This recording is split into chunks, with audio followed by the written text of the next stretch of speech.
እዚህ ዓለም ላይ ራሱ ማጥፋት ከሚፈልግ ሰው በላይ ጀግና የለም።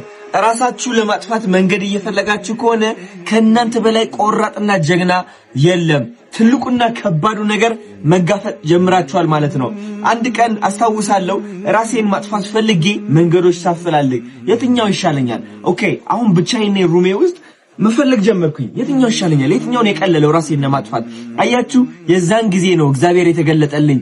አዶናይ ያለኝ አንተ ማጥፋት የፈለከው ህይወትህን ሳይሆን የድሮ ማንነትህ ነው። የድሮ ማንነትህ ነው አንተን ያሰቃየ ያ ሰው አስደሳችነትህ ነው። ኖ ማለት እየፈለክ እሺ ማለት ነው። ሰው ሲተርብና ሲስቅብህ እነሱ እንዳይደብራቸው ብለህ ከነሱ ጋር መሳቀህ ነው። እነሱን ለማስደሰት ምንድን ያተረፍከው? ዓለምን አስደሰተ ራስን አስከፋ።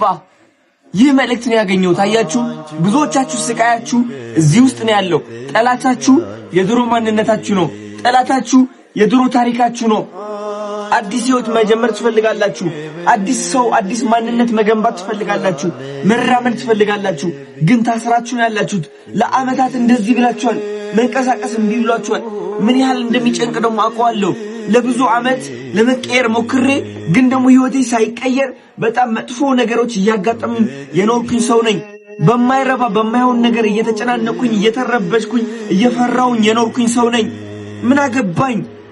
ለመሞት ውሳኔ ላይ ከደረስኩ ህይወቴ ለመቀየር ውሳኔ ላይ መድረስ እችላለሁ ማለት ነው። ራሴን ለማጥፋት ለሰከንዶች ካሰብኩኝ ይህ ማለት የፈለኩትን ነገር አድርጌ ህይወቴን መቀየር እችላለሁ ማለት ነው። መፍራት የለብኝም ካሁን በኋላ ማለት ነው። ሞት የተጋፈጠ ሰው ጠንካራ ነው። ሞት የተጋፈጠ ሰው ጀግና ነው። ልንገራችሁ ራስን ለማጥፋት የሚፈልጉ ሰዎች ሞት ፈጣው ያዩት ሰዎች ናቸው። ልንገራችሁ እነዚህ ሰዎች ደግሞ ህይወታቸው በቅጽበት መቀየር ይችላሉ። አያችሁ ህይወታችሁ ማስተካከል ትችላላችሁ እናንተ። ነገር ግን የነገራችሁት ነገር አለ። ለራሳችሁ የተነገራችሁ ታሪክ አለ። አንተ አያልፍልህም፣ አንተ ደሃ ነህ፣ አንተ ቆንጆ አይደለህም፣ ከሰው በታች ነህ፣ አላማረብህም፣ ምን ታሪክ ሁሉ ተነግራችኋል። የማያስፈልጋችሁ የማይጠቅማችሁ እምነት ተሸክማችሁ የምትዞሩ ሰዎች ናችሁ። እኔ ራሴ የማይጠቅመኝ እምነት ተሸክሜ ኖርኩኝ ሰው ነኝ። ተሸናፊ መሆኔን ራሴን እየነገርኩ ያደግኩ ሰው ነኝ።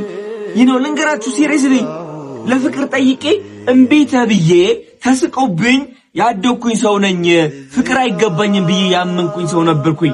ማሸነፍ አይገባኝም ብዬ ያመንኩኝ ሰው ነበርኩኝ። ግን እነዚህ ሁሉ የውሸት እምነቶች ራሴን ማጥፋት ስፈልግ ነቃውባቸው። ለካስ አዶናይን አይደለም ማጥፋት የፈለኩት። ለካስ የድሮ ታሪኬን ነበር ማጥፋት የፈለኩት። ለካስ ያ ውድቀት ነበር ማጥፋት የፈለኩት። ለካስ ያ የድህነት ምርጫ የውድቀት ምርጫ የበታችነት ምርጫ ነበር ማጥፋት የፈለኩት። አያችሁ ህይወት ምርጫ ነች።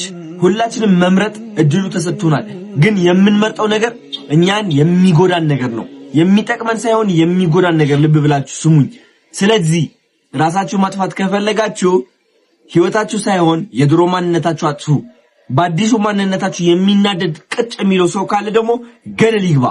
ልንገራችሁ ገደል ይግባ። ህይወትህ ለማጥፋት የመጨረሻ ደረጃ ላይ ስትደርስ የምታስተውለው ነገር ምን እንደሆነ ታውቃላችሁ?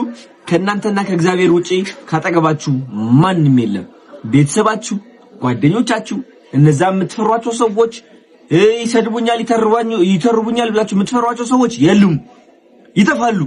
ቅጽበት ጥፍት። ማን ነው የሚቀረው? እናንተና እግዚአብሔር ናችሁ። ያ እግዚአብሔር አይረሳችሁም፣ አይተዋችሁም። ሰው ግን ምንም ቢወዳችሁ የመጨረሻ ቀናችሁ ላይ ከጎናችሁ አይሆንም። ያ ሰው ስለራሱ ለካስ እየኖረ ነው። ያ ሰውም ልክ እንደናንተ ተጨናንቆ ነው ያለው። ለምን አባታችሁ ነው ያ ሰውን የምትፈሩት? እግዚአብሔርን ፍሩ።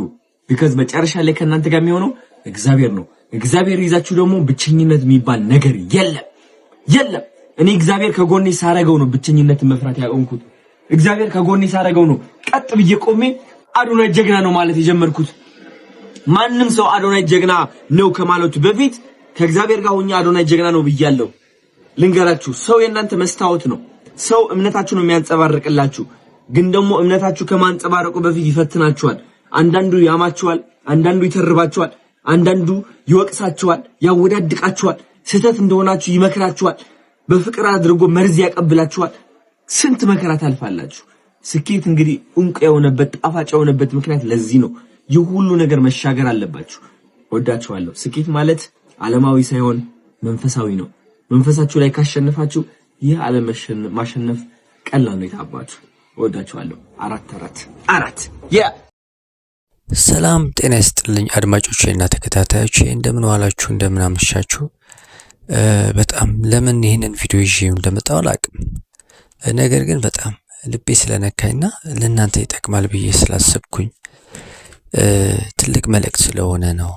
ምናልባት ቲክቶክ ላይ የማትጠቀሙ ሰዎች ምናልባት ዩቲዩብ ላይ እንዲደርሳችሁና ምናልባት ትልቅ ሞራል እንዲሰጣችሁ ብዬ በማሰብ ነው እንግዲህ የአዶናይ ወንድማችን ቪዲዮ ይዤላችሁ የመጣሁት ማለት ነው።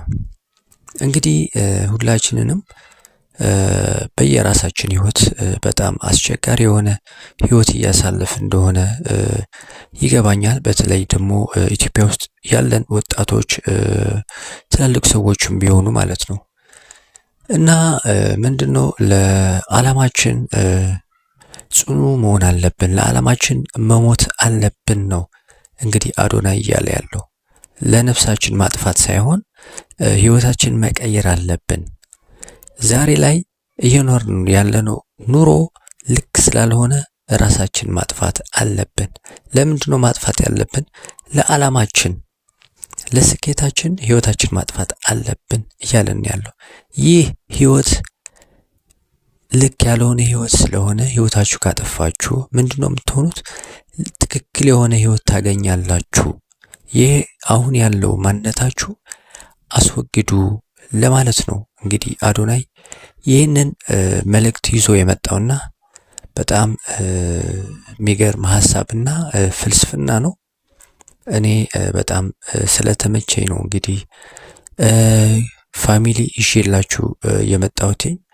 ምናልባት አስተያየት ካላችሁ ኮመንት ላይ አስቀምጡልኝ። እንዲሁም አዲስ ከሆናችሁ ሰብስክራይብ፣ ኮመንት ካላችሁ ኮመንት፣ እንዲሁም ቪዲዮ ከተመቻችሁ ላይክ አድርጉ ለማለት ፈልጋለሁኝ። በጣም ደስ ስላለኝ ነው እንግዲህ ሼር ላድርጋችሁና እንድትነቃቁ በማሰብ ነው ይሄ ሞቲቬት የሚያደርገውን ቪዲዮ ይዤ የመጣሁትና አመሰግናለሁ ስላዳመጣችሁኝ። መልካም ጤና ይስጥልኝ።